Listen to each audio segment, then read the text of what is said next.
Hello पिला माने आज आम गोटे अलंकार विषय जानिबा जोटा कि तुम मानकर जमक। तो जो मैंने टीजीटी ओडिया पीजीटी किंबा एसएसबी लेक्चर्स प्रिपरेशन करूथबो तुम मानक पई ए अलंकार गुड़ाक जरूरी।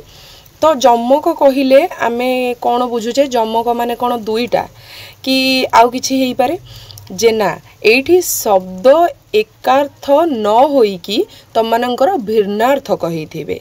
समान धर्मक शब्द थाई मध्य अर्थ भिन्न भाबरे प्रकाशित हेले ताकू आमे जमक अलंकार बोलिकिना कहि थाउ।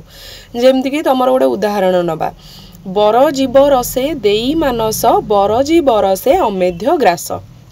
प्रथम धाड़ी रे मध्य बर जीव रस अच्छी द्वितीय धाड़ी रे मध्य बर जीव रस अच्छी किंतु प्रथम धाड़ी रे बर जीव रस कहिले तुम मानकर श्रेष्ठ रस माने गो दुग्ध बा गाईर क्षीर को बुझाउची।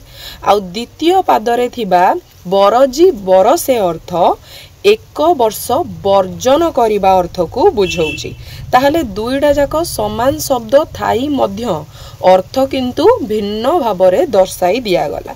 तो एठी तुम मानकर जेहेतु प्रथम पाद और द्वितीय पादर प्रथम रे समान शब्द थाई अर्थ भिन्न थिला सेथि पई एटा को आमे आद्य जमक बोलिकिना कहूचे। तो एई भली भाबरे आहुरी अनेक आमे जमक अलंकार विषय रे जानिबा आगकू। तो तुम मानक जदि एई भली सोर्स दरकार ताहले चैनल को विजिट करबा सहित शेयर एंड सब्सक्राइब मध्य करि दिया। धन्यवाद। जय जगन्नाथ।